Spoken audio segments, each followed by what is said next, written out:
Vamos olhar mais uma pequena porção da Escritura hoje. Estamos administrando a porção, o texto bíblico, de maneira que você possa se situar.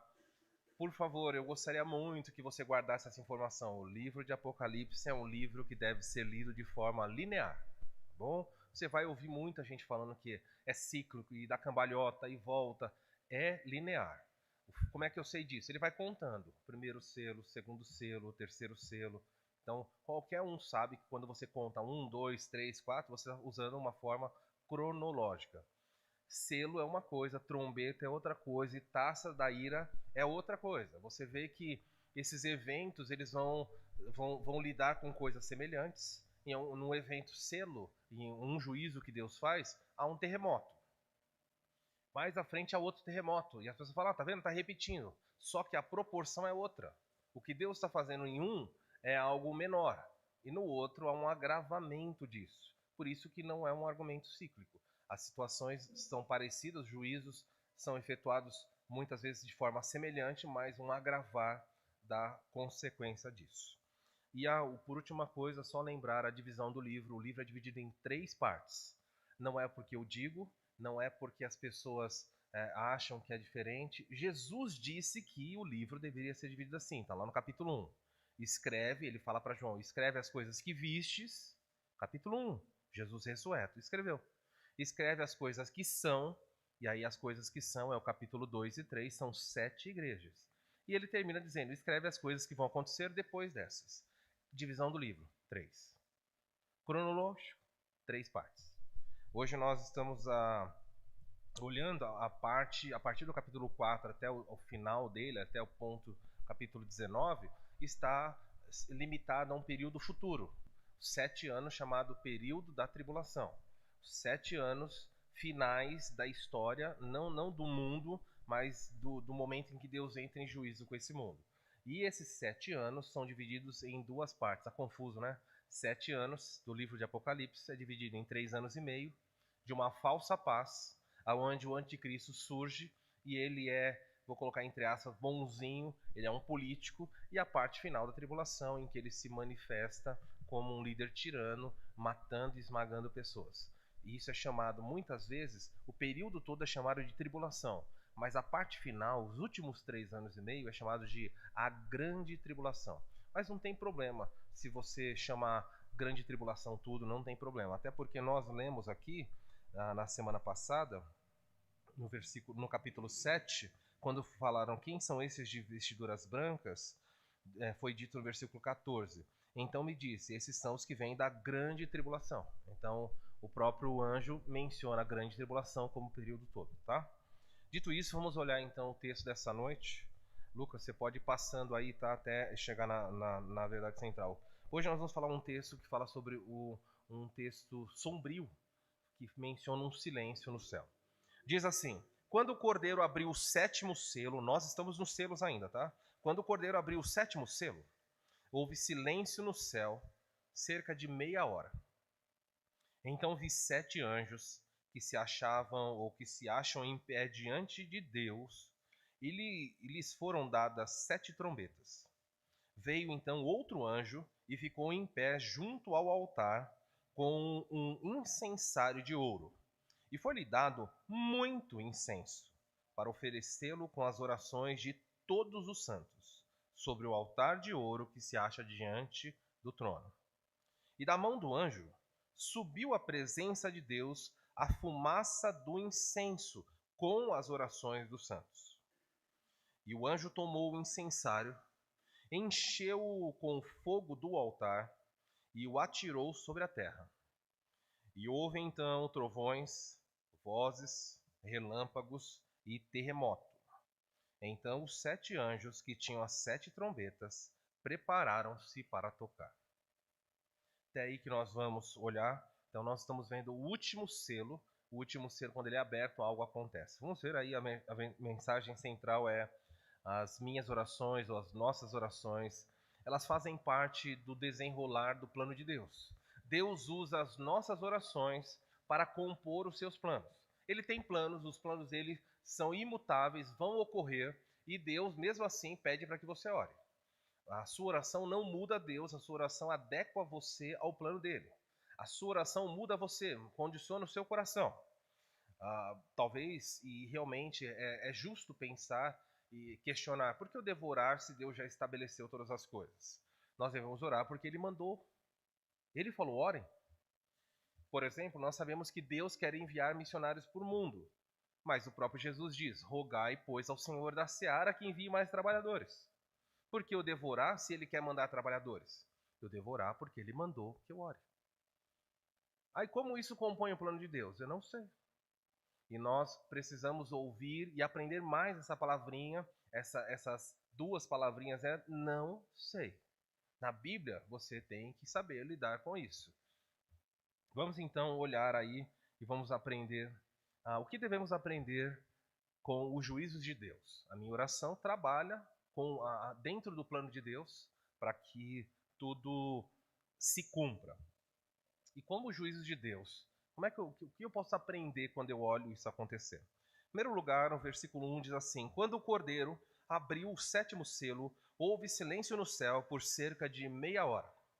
E meia hora aqui, adivinha o que é meia hora?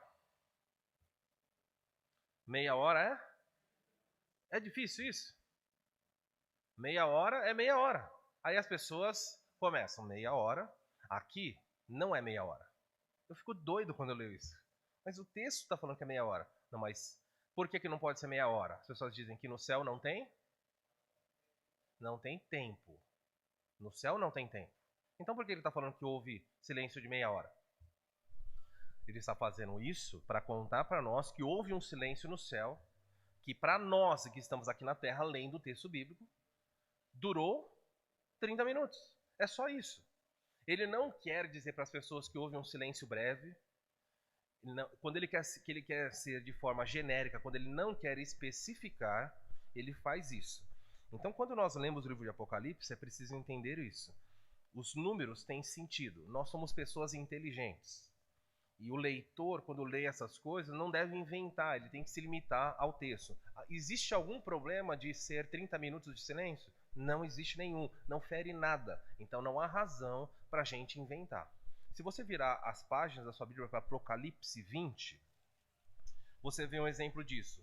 Às vezes Deus quer ser específico e às vezes Ele não quer. Ele quer simplesmente dar uma fração de tempo de forma genérica, sem especificar quanto. Por exemplo, quando o texto de Apocalipse 20 fala que o diabo será preso, com ênfase no será, que é futuro ainda, diz assim, verso 2.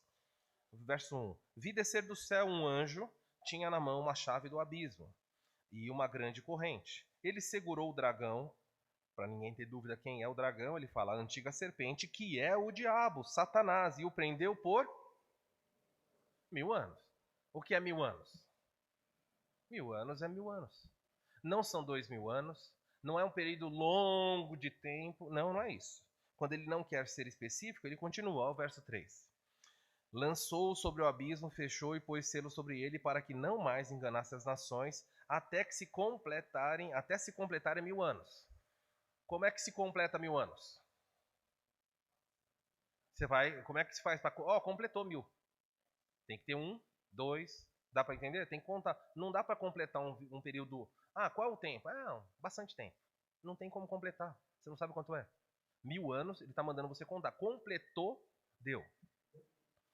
Aí no final o que ele fala? Depois disso, Satanás será solto por... O que ele quis fazer agora? Quanto tempo ele vai ser solto? Não te interessa. Não é da sua conta. Mas eu queria saber, vai. Não vou contar. É pouco tempo, mas não vou te contar. Viu? Quando ele quer ser específico, ele fala. E quando ele não quer ser, ele não fala. Então quando fala, houve silêncio no céu por 30 minutos, não invente. Houve silêncio no céu, meia hora. Dito isso, especificando então aí para você que o tempo é aqui, lá não tem tempo, mas ele contou dessa maneira para nós entendermos, os teólogos debatem. Aqui é um dos textos mais misteriosos do texto de Apocalipse e até de toda a Bíblia. Porque surgem duas perguntas que as pessoas ficam malucas, elas querem respostas para isso. O texto fala que o cordeiro abriu o selo E ficou silêncio absoluto. Todos os crentes, a igreja foi arrebatada, todos foram para o céu. Está lotado de gente. Vimos no capítulo 7 uma multidão incontável no céu. Miríades e miríades de anjos. Lembra? Estão com palmeiras, estão cantando, digno é o cordeiro, tal. E agora sim, imediatamente, há um silêncio absoluto, ensurdecedor no céu. E a primeira pergunta que surge nessa dinâmica ao explicar o texto, eu vou passar por isso que eu já falei aí, deixa eu ir direto para o texto. Houve silêncio de meia hora. A primeira pergunta intrigante do texto, nenhum teólogo sabe responder. Duas dúvidas sem resposta. Em primeiro lugar, onde estarão as mulheres nessa meia hora? Essa é uma dúvida fundamental. Os teólogos falam, meu Deus, as mulheres estão tá todas as mulheres no céu? Estão. E vai ter silêncio de meia hora? A pessoa fala, não. As pessoas dizem que isso aqui é a prova para dizer que as mulheres chegam meia hora depois no céu. Então, aí cada um lida aí com a questão. É possível estar todas as mulheres de todas as eras no céu? E ele fala, não é silêncio de 1 minuto, é 30 minutos. Cada mulher consegue falar, ou precisa falar, 15 mil palavras. Você imagina, milhares de mulheres. E elas assim, e Deus fala... Segunda pergunta que as pessoas querem saber é, onde estão os pentecostais nessa hora também? Eu não sei qual vai ser a dinâmica. As pessoas balachúrias, não sei o que, não. Silêncio total, absoluto. Então, tirando a descontração, descontraindo aí para você, eu não sei mesmo onde vão estar as mulheres, mas aí não importa. O fato é que o texto deixa bem claro: haverá um silêncio no céu. Dito isso, vamos então olhar para esse texto e buscar compreensão. A primeira coisa, nós temos que aprender o seguinte: nem sempre nós teremos explicação do que acontece ou do que Deus está fazendo. Esse é um texto que foi escrito e Deus não conta para ninguém, não conta porque houve silêncio. E eu li diversos comentários e as pessoas escreviam. Tinha um comentarista que achou 9 ou 10 razões para o silêncio. É fantástico. Nenhuma delas está no texto, mas eles começam a falar. A Bíblia, eu tenho falado para os que vêm de domingo de manhã, é um caminho, é uma estrada pela qual você vai. Mas chega momentos nela que a estrada termina, ela para, ela acaba. Você não pode sair da estrada e entrar no mato e fazer teologia. Você para e fala, eu não sei porquê. O fato é que João não quis explicar. Não é dado nenhuma explicação para ele a razão do silêncio. Ele só narra. Ficou silêncio o céu. Ficou silencioso por meia hora. Me parece que existem possibilidades que podem ser levantadas aqui. Eu alistei algumas, mas eu quero que você guarde a palavra possibilidade. Ninguém sabe. Então é mais ou menos assim. Você tem os selos. Abre um selo, algo acontece. Surge um cavaleiro branco. É dada uma coroa e uma ação logo em seguida. Alguém fala, vem e vai, e dá ordens para ele. E aí surge um cavalo vermelho, ele tira a paz do mundo. E cada vez que um selo é aberto, um fenômeno acontece. O 7º é aberto, todo mundo está esperando o quê? Vai acontecer algo. E abre e ninguém fala nada. Todo mundo fica olhando. Nada. Silêncio. Silêncio. João podia perguntar. Não podia perguntar que tinha que fazer silêncio, né? Mas não tinha como saber. A não ser que for por Libras, não sei. Mas o fato é que alguém podia explicar, João, é necessário ficar em silêncio por causa disso. Mas sabe que explicação dada para João? Zero. Nenhuma. Ele não explica. Então está aqui um fato que você tem que aprender com isso. Muitas vezes, na escritura e na sua vida, nós não teremos explicação para tudo que acontece. Já viu como nós somos? Nós queremos saber. Por que o Senhor está fazendo isso, Deus, na minha vida? E aí fica aquele silêncio. Por que o Senhor permitiu isso acontecer? Por que o Senhor ordenou isso acontecer? E ele fica em silêncio. Isso aqui é tão verdade que o próprio Jó ficou intrigado. Ele falou para Deus. No começo caminhou muito bem, mas lá no final do livro de Jó, ele fala assim, o Senhor me golpeia, capítulo 38 de Jó, o Senhor me esmurra e fica em silêncio. Já ouviram a frase que diz que Deus sempre responde às orações de 3 formas? Já ouviram isso daí? Que Deus, ele diz sim, quando você ora ele diz sim, ele diz não, ou ele diz ainda não. Mas há uma 4ª forma. É a forma do silêncio. Ele não fala nada. Ele não fala nem sim, nem não, nem ainda não. E se não vai falar nada, ele fica olhando. Como o senhor ousa ficar em silêncio? Ele fica olhando. Já aconteceu isso na história? Já aconteceu. Davam tapas em Jesus e diziam para Jesus, profetiza quem te bateu. Ele ficava quieto. Quando o sumo sacerdote disse, você não está vendo as ofensas, as acusações? O que você diz das acusações que fazem contra você? Ele ficou quieto. Não explicou nada para ninguém. Não falou, não disse, olha, estou em silêncio. Os evangelistas falam que o Pedro vai falar mais à frente, que como Jesus, lá na primeira epístola de Pedro, ele fala que Jesus se lançou nas mãos daquele que jura com retidão. Ele ficou em silêncio, como ovelha muda perante os seus tosqueadores. Deus não vai dar resposta para tudo que você enfrenta. Deus não vai dar explicação para tudo que você lê na Bíblia, inclusive. Tem coisas que ele conta para você e não te explica. Ele conta, viu que ele contou aqui? Mas não explica por quê. Então aprende isso. E sabe o que é perigoso? É que quando ele não explica, todo mundo sai explicando. Escrevem livros e vende. Eu vou explicar por que estava em silêncio. Possibilidade. Possíveis razões. Tá? A primeira delas é que a expectativa, existe uma expectativa do juiz a ser revelado. Então, como eu falei, abriu o sétimo selo, todo mundo ficou em silêncio porque estava esperando algo acontecer e aguardando o que acontecesse e nada aconteceu. E as pessoas ficaram todas caladas, ninguém ousou falar nada. O silêncio tomou conta do local. Possível, é possível. Existiram no Antigo Testamento manifestações de Deus que fez o povo se calar. Aliás, Deus ordena. Conhece um texto que ele fala, aquietai-vos e sabei que eu sou Deus? O povo está diante do Mar Vermelho, o faraó está vindo, está aquela gritaria, Deus fala assim, fiquem quietos. Não quero mais ouvir ninguém. Fiquem quietos e vocês verão que eu sou Deus. Ele manda o povo silenciar. Te ensina alguma coisa? Às vezes você vai passar por situações, você está passando por dificuldades, e você começa a falar com Deus e você quer respostas. Deus fica em silêncio? Fique também. Fique em silêncio. Deixe marcado aqui, abra em Eclesiastes. Desculpa, em Lamentações. Lamentações do profeta Jeremias.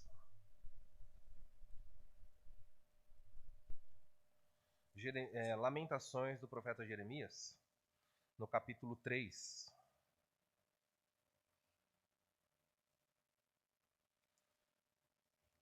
Diz assim, quando Jeremias é deixado em Jerusalém, a cidade foi destruída, e Jeremias fica para trás. Daniel vai para o exílio babilônico e Jeremias fica. E o que acontece? Ele diz assim, eu sou o homem, verso 1, Lamentações 3:1. Eu sou um homem que viu aflição pela vara do Senhor. Ele me levou e me fez andar em trevas, não em luz. Ele me colocou num lugar que não tem respostas. Deus colocou Jeremias em trevas. Depois ele fala assim, deveras ele volveu contra mim a sua mão, e de contínuo todo dia. Ou seja, Deus me golpeou todos os dias. Fez envelhecer a minha carne. A minha pele despedaçou os meus ossos. Edificou contra mim e me cercou com veneno e dor. Ele está falando de Deus. Ele fala, Deus me deu algo terrível, me destruiu. Dor está aqui. Me fez habitar em lugares tenebrosos, como os que estão mortos para sempre. Deus cercou-me de um muro, já não posso sair. Agravou-me com grilhões de bronze. Deus me prendeu na calamidade, eu não posso sair daqui. Ainda clamo e grito, e ele não admite minha oração. O que significa isso? Eu peço, e ele fica em silêncio, ele não fala nada. Ele não acolhe o que eu estou falando. Fechou os meus caminhos com pedras lavradas, fez tortuosas as minhas veredas. Fez-se como urso à espreita, um leão na emboscada. Ele falou, Deus está contra mim. E aí eu vou falar, não dá para explicar tudo, mas ele fala assim, verso 27, 26. Bom é aguardar a salvação do Senhor, e isso... Está aí na sua versão? É bom aguardar pela salvação do Senhor, e é bom fazer isso, hein? Mas sabe quando o problema chega? As pessoas ficam em silêncio? Elas reclamam. E fica aquela lamúria, e de noite chorando, e reclamando de Deus. Deus fala, fica em silêncio. Espera pela salvação em silêncio. Você não sabe o que eu estou vendo? Ele vai continuar dizendo mais. Bom é para o homem suportar o jugo, o peso na sua mocidade. Assente-se solitário e fique em silêncio. Porquanto esse jugo, essa dor, esse peso, Deus colocou sobre você, sobre ele. Põe a boca no pó. Pôr a boca no pó é não falar nada. Talvez haja esperança. Dê a face ao que o fere e farte-se da sua afronta. O Senhor não o rejeitará para sempre. Verso 33 diz: porque não aflige e nem entristece de bom grado os filhos dos homens. Pode voltar para Apocalipse. Muitas vezes Deus vai ficar em silêncio para ensinar você também a ficar em silêncio em certas situações. Então aprende aí. O juízo que vai cair aqui pode ter feito todo mundo ficar calado esperando algo para acontecer. Não temos certeza disso, uma possibilidade. A segunda é que o silêncio era um ato litúrgico diante do incenso das orações dos santos.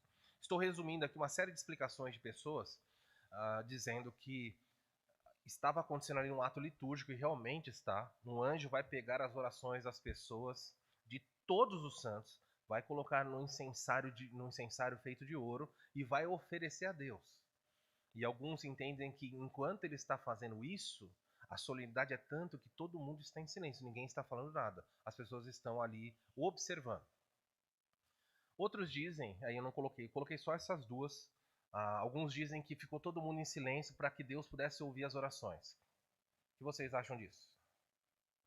Pessoal, gente, faz silêncio que eu não estou podendo ouvir. Aí todo mundo ficou quieto, aí Deus começou a ouvir as orações das pessoas. Faz sentido isso para você? Mas há comentaristas que dizem isso.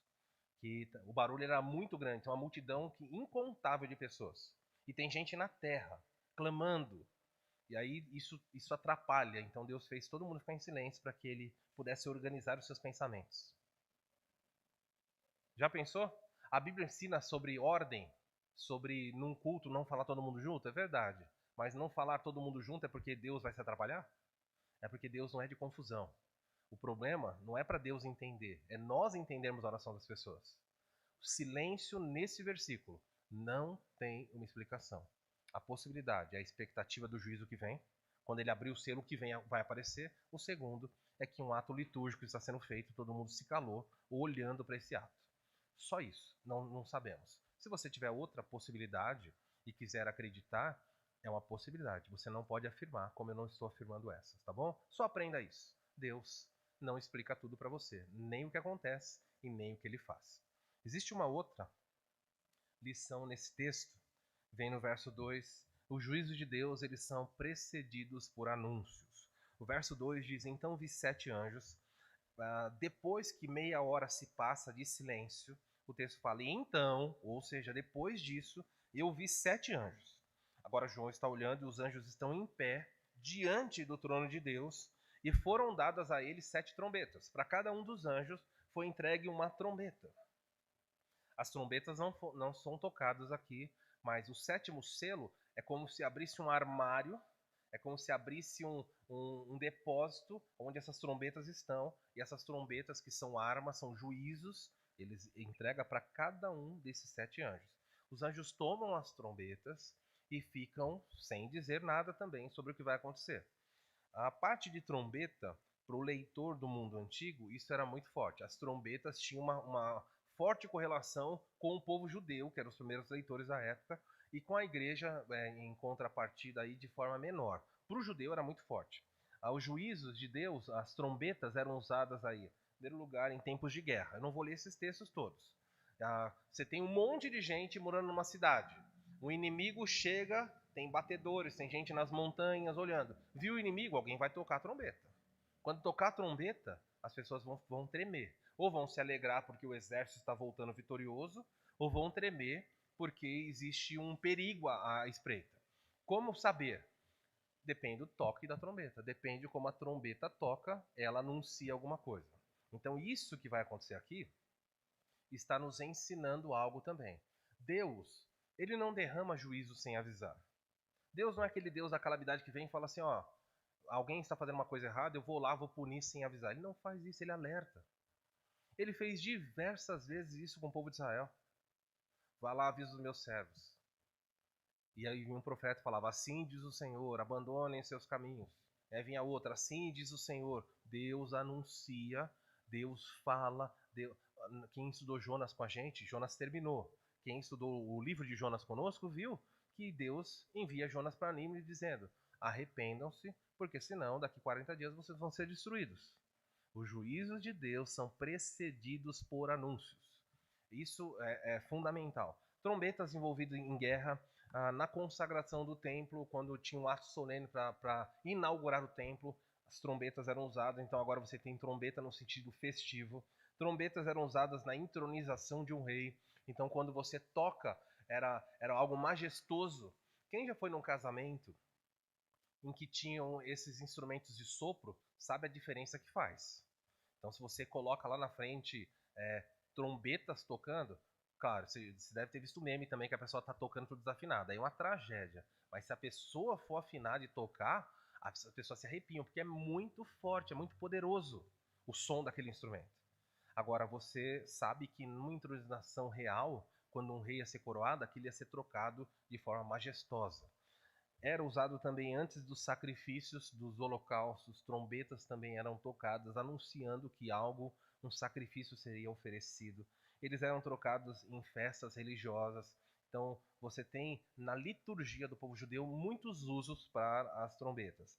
Na convocação ao arrependimento, você tem as trombetas tocando de forma a chamar o povo: venham para um ato solene, onde um sacrifício será feito para perdão dos seus pecados, venham, arrependam-se. Todas essas estão aí. No dia a dia judaico, no cotidiano judaico, as trombetas eram tocadas pelo menos 21 vezes. E em tempos festivos chegava até a 48. Então é bastante toque de trombeta. Quem já serviu o exército ou tem algum contato em meio militar sabe que tem o toque da alvorada, tem o toque do pôr do sol, tem um toque para hastear a bandeira, tem um toque para a guarnição ficar de sentido, e assim vai. O exército descobriu que é a maneira fácil de você fazer todo mundo ouvir pelo som e se alinhar. Tudo bem, então, nesse texto, João fala: houve silêncio, Deus não explica, aprenda isso. 2. Deus vai efetuar juízos, mas os seus juízos eles são precedidos por anúncios. E é essa a ideia aqui das trombetas. Agora, você fala assim, mas espera aí, pastor, ele vai tocar abaixo, ele toca a trombeta e já acontece alguma coisa. É verdade. Mas o que está sendo ensinado aqui não é que essas trombetas que vão ser tocadas, elas estão avisando, ó, vai cair um juízo sobre você. Mas isso acontece. É o toque e um juízo cai. Um toque e um juízo, uma calamidade chega. Deus já avisou a humanidade. Você sabe qual é a função da igreja nesse mundo hoje?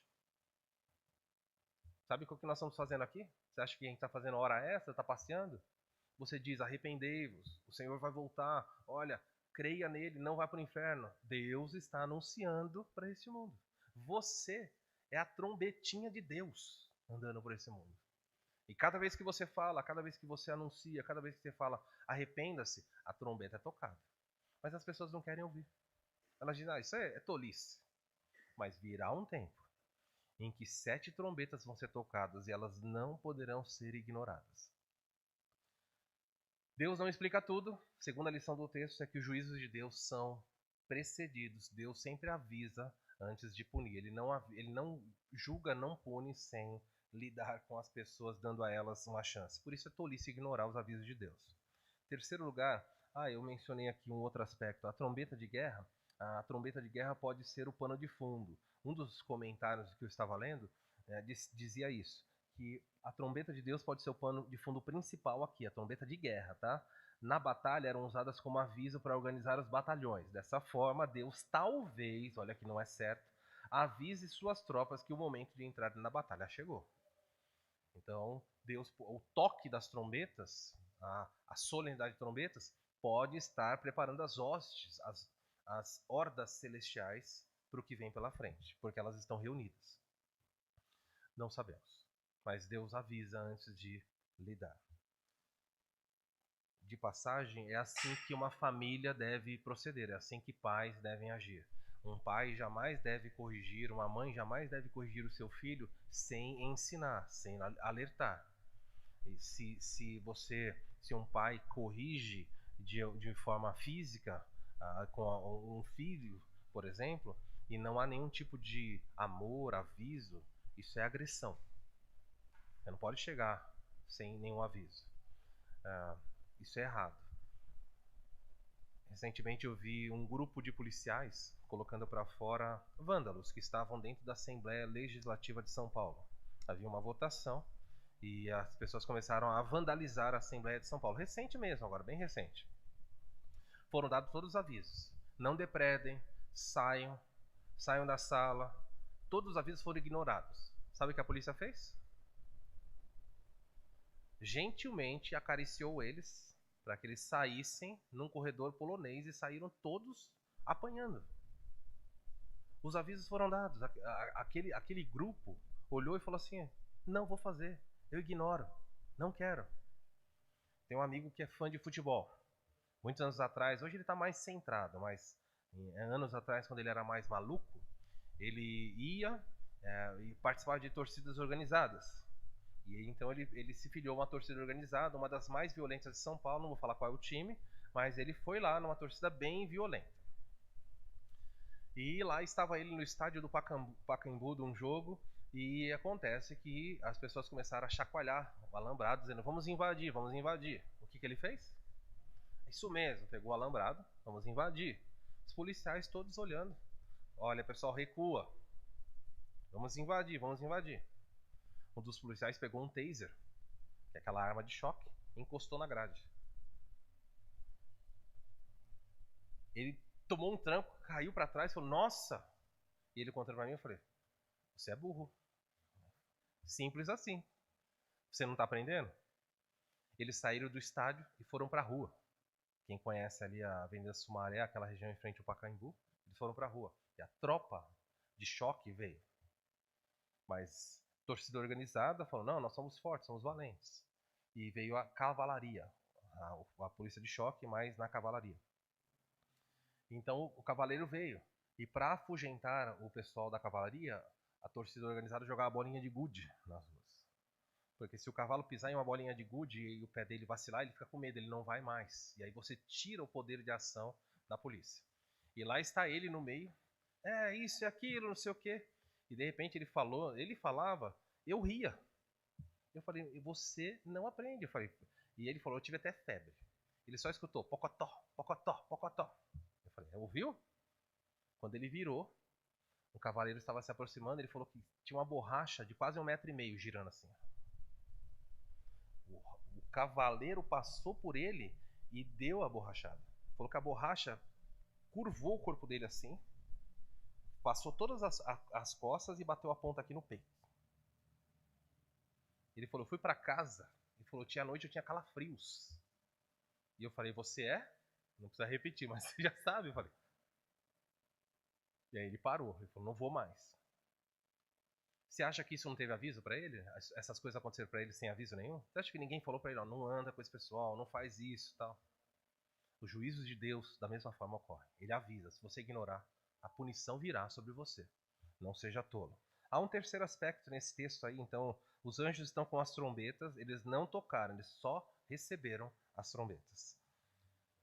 Quarto aspecto aparece no versículo 3. Vi outro anjo, não é o do 7, não faz parte do grupo que está com a trombeta, é um 8º anjo. Vi outro anjo, e este ficou em pé junto ao altar com um incensário de ouro.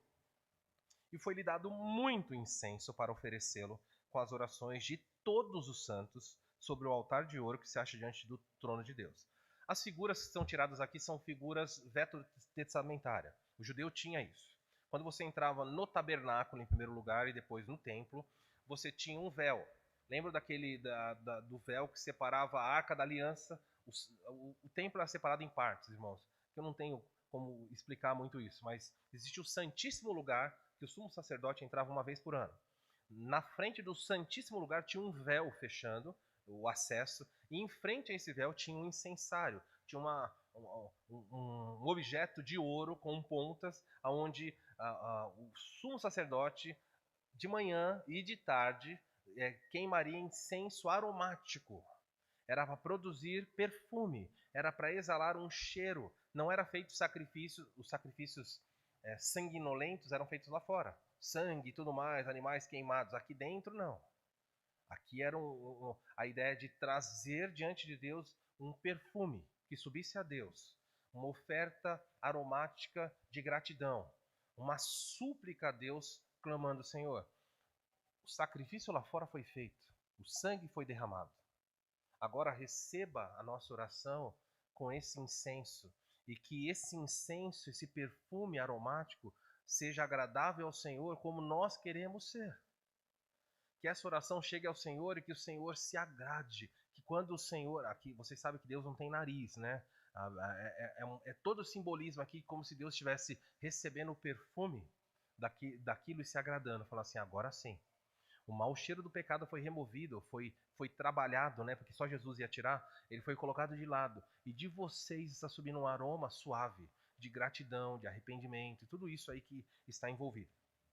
Isso que tinha lá no Antigo Testamento, parece que é visto no céu.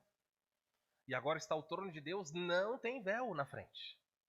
Interessante isso, porque não existe mais esse véu. Mas o incensário, o altar está lá, e o incensário. E esse anjo pega o incensário. Quem já veio da igreja romana sabe o que é isso. É um objeto redondo, com correntes, em que você colocava carvão natural, vegetal, né? E você, dentro daquele incensário, a pessoa ia chacoalhando. Tem o carvão, a função do carvão era queimar o que fosse colocado lá. Então, incenso, algum tipo de planta aromática era colocado ali, e o queimar dessa planta faz com que a fumaça suba. Então é muito comum você ver em enterros de reis, alguém passando com aquele incensário, fazendo assim, aquela fumaça aromática tomando conta do lugar. Essa é a cena que está acontecendo aqui.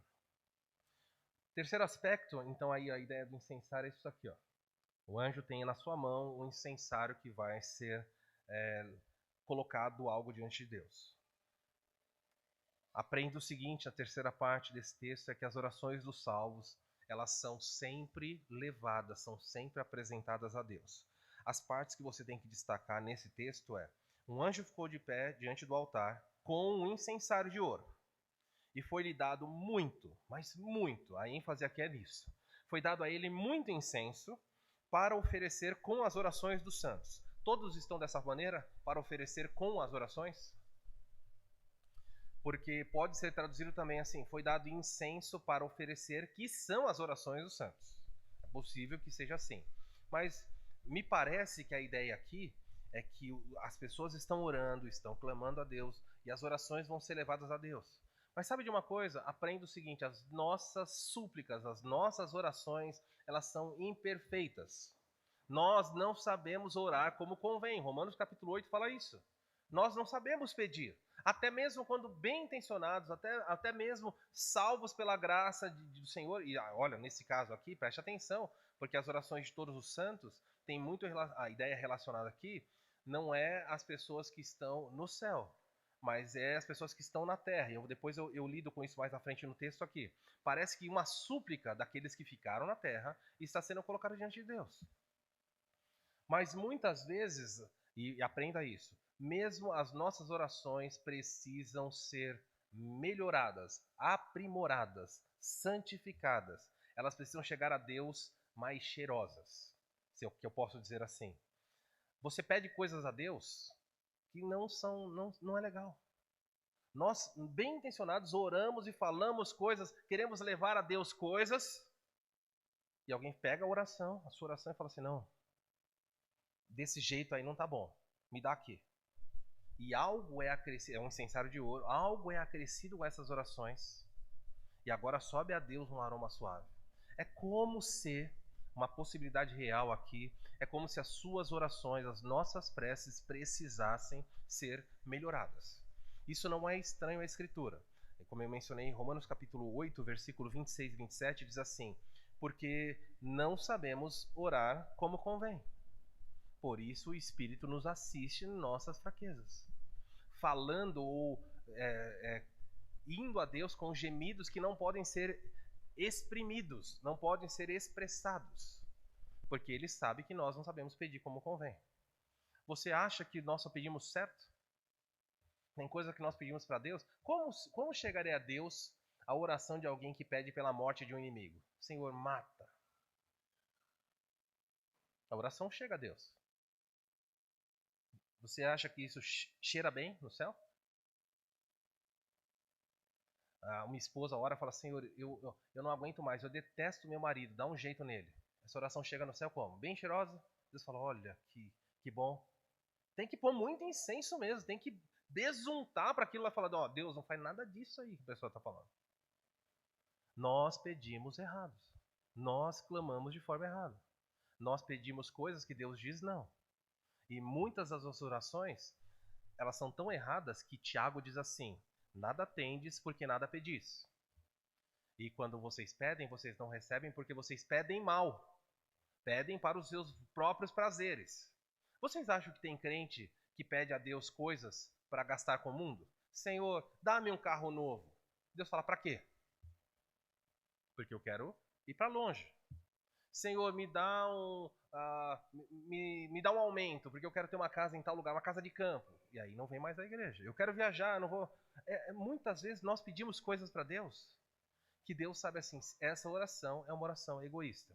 E no texto de Tiago, capítulo 4, versículo 4, ele diz assim, infiéis, vocês pedem a Deus coisas, vocês clamam a Deus por coisas, e quando vocês fazem isso, vocês se tornam adúlteros. E a linguagem de Tiago é tão forte, é como se um marido, é como se uma esposa pedisse ao seu marido, que é a figura de Deus como marido e a igreja como noiva, é como se uma noiva pedisse ao seu marido, dá-me um perfume para que eu possa sair com a minha amante, com o meu amante. Deus fala, vocês não sabem que amizade com o mundo é inimizade com Deus? Então por que vocês estão pedindo essas coisas? Os crentes pedem coisas erradas. Então, meus irmãos, é preciso muito incenso, mas muito incenso, para corrigir certas súplicas que nós fazemos. Uma possibilidade real desse texto. O incenso são as orações, ou as orações são perfumadas com incenso, e depois, e só depois, levadas a Deus. Tudo bem? É uma possibilidade real aqui.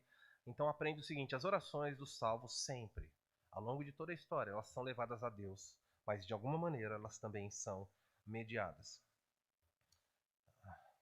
Vou ler um texto só de apoio, Salmo 141, versículo 2. Olha o que diz o Salmo 141, verso 2. Quem quiser ler mais sobre o incensário, leia em casa, Êxodo 30, versículo 6 a 8. Eu não vou ler Êxodo. Êxodo 30, versículo 6 a 8, fala sobre Arão queimando incenso nesse lugar que eu mencionei. Mas o Salmo 141, verso 2, Salmo de Davi diz assim, verso 1. Senhor, a ti clamo, dá-te pressa em me acudir.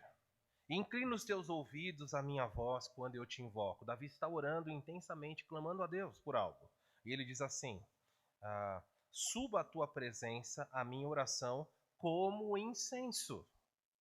E seja o erguer das minhas mãos como oferta vespertina. Ele vai a Deus e fala, Senhor, que como o incenso aromático chega na sua presença, que a minha oração suba como esse incenso, que ela chegue ao Senhor como um aroma agradável. Me ajuda, completa as minhas súplicas, porque eu não sei orar. Me parece que essa figura, aqui em Apocalipse, pode voltar para lá, é uma figura muito forte nesse sentido. Deus não te explica. Os juízos dele são precedidos por aviso em terceiro lugar. As suas orações aqui são ouvidas. Então ore. Ore a Deus. E se você orar errado, confia que Deus tem um jeito de lidar com isso aí. Ore a Deus. Não só as suas orações, mas a sua vida deveria ser diante de Deus um perfume. Quando Paulo diz que a nossa vida deveria exalar o bom perfume de Cristo, é exatamente isso. Quando Paulo diz em Romanos 12 também que a nossa vida tem que ser entregue a Ele como um culto racional, como sacrifício vivo. Nós deveríamos nos queimar para Ele e da nossa vida subir um aroma suave a Ele. Deus detesta o ajuntamento solene marcado por iniquidade. E eu sempre tremo quando eu penso nisso. Será que quando nós nos reunimos para cultuar Deus, durante esse culto, por exemplo, não precisa pensar em outro não, esse culto dessa noite, subiu daqui um aroma suave, está subindo diante de Deus um aroma suave? Ou está subindo o cheiro de podridão, de corações rebeldes, de mentira encoberta, de falsidade, de ódio, de hipocrisia, de desinteresses com as coisas do Senhor, de imoralidade encoberta? Será que Deus, quando sente o cheiro do nosso culto, o que Ele sentiu e está sentindo nessa noite? Qual é o cheiro que sobe do seu coração? Porque você pode estar lindo por fora e ser um sepulcro caiado. Se você já foi num cemitério em dia de finados, os sepulcros estão cheios de flores, estão pintados, são lindos. Mas se você tirar a tampa dali, o cheiro ali dentro é terrível. Somos nós isso nessa noite? Nós cantamos diversas músicas. Nesse culto você diz: Senhor, Tu és bom, Tua misericórdia é para sempre. Mas talvez você passou a semana toda reclamando com Ele. Agora você vem aqui no culto e fala: Senhor, Tu és bom. Ele fala: ai, os anjos têm que abanar o mau cheiro. Aí você fala assim: cantarei para sempre o Teu amor. Fala: meu Deus, você não canta nem um dia. E você vem dizer para mim que você vai cantar para sempre do meu amor? Você não lê a Bíblia, você não ora, você não canta, na sua vida não tem alegria, durante a semana não existe uma celebração no seu coração de culto a Deus. Mas quando você vem no ajuntamento solene e todo mundo está orando, olhando, e você diz: ah, Senhor, levantarei a minha voz ao Senhor. Irmãos, não é brincadeira, nós não estamos brincando de culto. É possível que neste culto solene esteja subindo um aroma suave e cheiro de podridão. E cada um de nós tem que avaliar o que está prestando. Que Deus trabalhe na nossa vida, nos trazendo juízo, se continuarmos afrontando a Ele com o mau cheiro do pecado. Dizem que nós cobrimos o mau cheiro do pecado com o desodorante das desculpas. E antes que você comece a dar desculpa: Senhor, eu faço isso por causa daquilo, não importa. Ele está dizendo: vinde, arrazoemos, e eu vou tornar você limpo, puro, santo. Peça perdão e volte-se a Ele. O último aspecto desse texto, a ideia do incensário seria essa. Aprenda o seguinte, por último: que Deus usa as nossas orações para realizar os seus propósitos. Sejam eles bons ou sejam eles de juízo. Tá bom? Ele termina dizendo assim: subiu à presença do Senhor, verso 4. E da mão do anjo subiu à presença de Deus a fumaça do incenso com as orações dos santos. As orações tocadas pelo incenso subiram até onde Deus está. E seja o que for que foi pedido aqui, parece que a oração vai ser rapidamente atendida. Purificada, tocada pelo incenso, Deus fala se essas orações vão ser atendidas. E o que acontece? A oração subiu a Deus. O que aconteceu com o incensário que tinha orações? O incensário ficou só com aquela brasa, porque o incenso foi queimado e subiu. E aí o texto diz assim: o anjo tomou o incensário e o encheu com o fogo do altar. Então o anjo agora pega um fogo que estava diante do altar de Deus, um fogo consumidor, um fogo de juízo, e o texto fala assim: e ele coloca isso e atira para a terra. Primeiro o incensário queima as orações e sobe a Deus como aroma suave. Agora ele pega algo, põe dentro do incensário e joga isso na terra, em resposta às orações. E o texto fala assim: e atirou sobre a terra. Então houve trovões, manifestação de juízo. No céu, quando eu estou falando aqui, é o céu atmosférico. É que eles já estavam no céu, né? Então ele está jogando lá do céu celestial. Se fizer assim para você. Ele está jogando do céu onde Deus está para o céu atmosférico. Isso que nós estamos vendo. Nessa atmosfera, relâmpagos, estrondos poderosos começaram a acontecer. Fenômenos no céu fizeram o mundo tremer. O que é isso? É a resposta de Deus às orações que subiram a Ele. Há pessoas clamando na terra. Há pessoas que estão sendo mortas pelo anticristo. Há pessoas que estão sofrendo. E Deus fala: eu vou lidar com isso. E agora o juízo de Deus, dos selos, vão ser agravados pelas trombetas. E o texto falou: escutaram-se vozes. Não sabemos o que isso quer dizer. Na minha Bíblia até marquei: vozes de quem? O que foi dito? Não fala nada, ele só narra para você.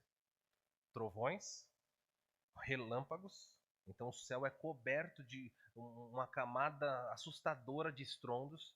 E aí vozes. E ele não conta para nós que vozes são essas. Mas talvez alguém está pronunciando o juízo. Talvez algo esteja acontecendo, as pessoas estão ouvindo. E João falou: vozes falaram coisas, mas não disse para nós, porque não importa. Tá bom? E o texto fala, e por fim houve um terremoto. E terremoto aí no singular, tá? A terra vai ser chacoalhada. E então um dos 7 anjos que tinha 7 trombetas prepararam-se para tocar. Então tudo isso que está acontecendo aqui nem chegou nas trombetas. Agora o juízo virá. Não sei porquê nem como, mas Deus usa as suas orações. Quando você clama, as suas orações compõem o plano de Deus. Às vezes você pede por algo e Deus fala assim, eu vou mover o seu coração para orar, porque eu vou derramar juízo nesse povo, neste local, por causa da sua súplica. Nós temos visto ao longo de alguns domingos aqui, países como Eritreia, Sudão, Coreia. Essas pessoas, esses irmãos nossos que clamam a Deus, vocês acham que essas orações não são ouvidas? Deus está coletando essas orações. E no determinado momento ele fala assim, agora eu vou derramar sobre eles a súplica de vocês. As suas orações compõem o plano de Deus. Então quando você ora, Senhor, muda o nosso país, traz santidade, Senhor, converta essa nação. Nós não aguentamos mais tanta corrupção, tanta mentira, tanta idolatria, feitiçaria, imoralidade. O povo brasileiro é um povo idólatra e imoral. Talvez um dos mais, se não for o mais do mundo.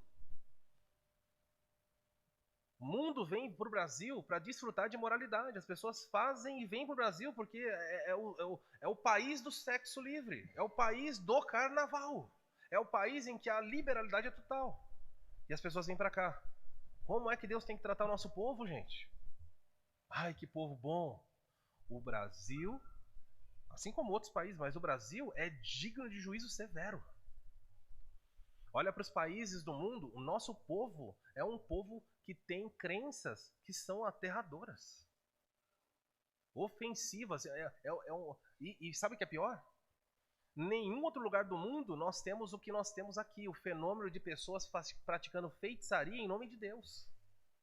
Nesta noite no Brasil, inúmeras igrejas estão profanando o nome de Deus, dizendo, olha, essas pessoas estão rolando no chão, gritando, uivando, latindo, é o Espírito Santo sobre elas. O que Deus tem que fazer? Deus tem que fulminar.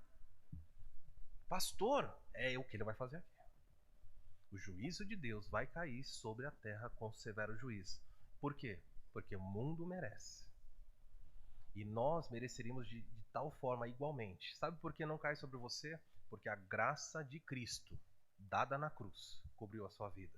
Porque se a graça de Cristo não tivesse salvado você nessa noite estaria na imoralidade. Estaria sentado num bar, estaria em rodas de prostituição, em vícios, mas a graça de Deus salvou você. Então você tem que olhar para o Senhor e falar, Deus, eu te louvo. Eu não entendo o que o Senhor faz, eu nem preciso entender, mas eu te agradeço, porque eu não vou ser alvo desse juízo. Hoje eu posso orar porque eu sei quem eu era, sei quem eu sou e sei quem eu serei.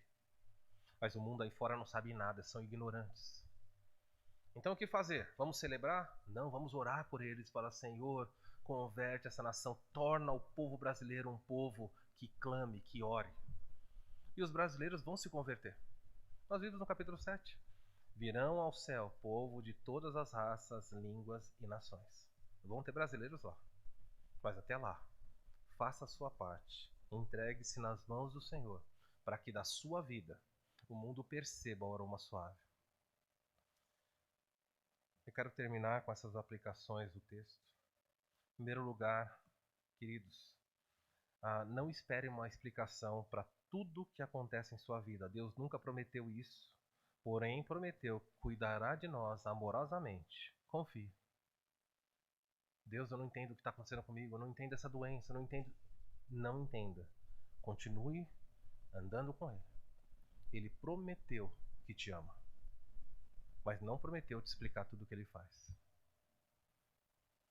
Segunda aplicação desse texto. Sendo os juízos de Deus precedidos por anúncios, nesse caso aqui trombetas, só um tolo iria ignorá-los. Portanto, dê ouvido às repreensões e avisos que recebe. Isso ocorre porque Deus nos ama e nos alerta do perigo. Quando alguém chegar perto de você e falar, olha, para de fazer isso, muda o seu rumo, ouça, abra o seu ouvido, abraça esse alerta e fala, Senhor, obrigado porque essa pessoa falou para mim. Mude. Ignorar os alertas de Deus é uma tolice. tão tolo como se você estivesse andando numa estrada e a pessoa fala, olha, a estrada acabou, tem um buraco lá na frente, você a passa. Lá na frente tem outra pessoa dizendo, olha, cuidado, está cada vez mais próximo o abismo. E você, isso não é nada, e você vai, até que você cai. Que tolice é ignorar os alertas de Deus. Que você possa ouvi-los. Outra aplicação é, mesmo não sabendo orar como convém, ore. Pastor, eu oro, então eu estou orando errado, a minha oração não chega para Deus como uma suave. Ore. Por quê? Fique tranquilo, pois Deus providenciará um meio de purificar as nossas orações, corrigindo-as para que subam a Ele como aroma suave. Ore e peça a Ele, ensina-me a orar. Já conhece alguém que fez esse pedido para Jesus? Ensina-nos a orar. Nós não sabemos orar, ensina-nos. E aí Jesus fala, Pai nosso que estás nos céus, santificado seja o seu nome. E a oração é colocada no nosso coração. Continue orando sem saber, pedindo para que Ele te ensine dia a dia. Ele vai cuidar das suas orações e vai respondê-la. E por fim, Deus tem planos definidos e em seus planos Ele determinou que as nossas orações seriam usadas para realizar aquilo que planejou. Preste atenção, não oramos para mudar os planos de Deus, mas para cumpri-los. Ore.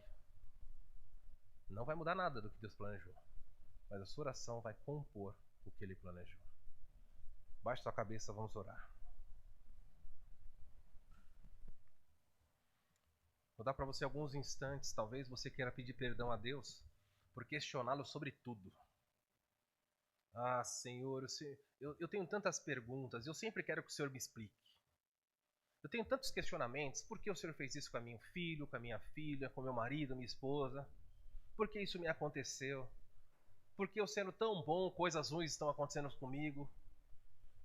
E Deus vai falar para você, shh, fique em silêncio, você não entende o que eu faço. O que você precisa entender é aceitar que eu sou Deus e sábio. E quando eu trago à sua vida algo que é ruim, quando eu coloco na sua vida uma adversidade, eu não mudei o meu caráter, eu não me tornei mau. Eu sei o que eu faço. Curve-se diante da minha vontade. Talvez você tenha que pedir para Ele perdão. Falar, Senhor, como eu questiono o que o Senhor faz. Quantas vezes eu questionei que se eu estivesse no seu lugar eu daria um outro destino, um outro rumo. Como nós somos terríveis. Talvez você tenha que pedir perdão pelos juízos, pelos alertas que Deus deu para você. Talvez hoje você sofra algo, ou alguém que você ama sofra por ignorar os alertas de Deus. Talvez pais, filhos, familiares. Quantas vezes você já alertou pessoas que ignoraram e hoje as pessoas estão sofrendo? Você deve se tranquilizar e dizer, Deus, eu fiz a minha parte. Eu avisei. Os pais que estão aqui têm filhos pequenos. Dê o aviso, oriente-os. Mas não é sua responsabilidade o que vai acontecer. Sua responsabilidade é avisar, é se esforçar para alertar. Mas cada um dos seus filhos vai ter que se posicionar diante de Deus. Nunca deixe de orar com a desculpa de que você não sabe. Porque você não sabe mesmo. Deus disse isso, ore. Porque o meu Espírito vai interceder por você. E vai tornar as nossas orações perfumadas, agradáveis. Vai corrigir o erro. E a vontade dele será feita. Deus de toda graça, toda glória. Bendito seja o Senhor, porque se não fosse a sua mediação, inclusive nas nossas orações, o que seria de nós? Perdoa-nos, Senhor, se dessa igreja, se do nosso coração tem subido ao Senhor um aroma desagradável, se as nossas vidas exalam um perfume de podridão, de mentira, de falsidade, de conivência com o pecado, de acobertamento do erro, perdoa-nos, Senhor, limpa-nos. Nós queremos que não só as nossas orações, mas as nossas vidas, a nossa igreja, perfume essa cidade. Limpa-nos, Senhor. E exala o bom perfume de Cristo por onde quer que andarmos. Obrigado pela sua palavra, sem ela não teríamos condição de crescer. Continua a nos usar e a ensinar a este mundo sobre o juízo que vem. Eu oro em nome de Jesus. Amém.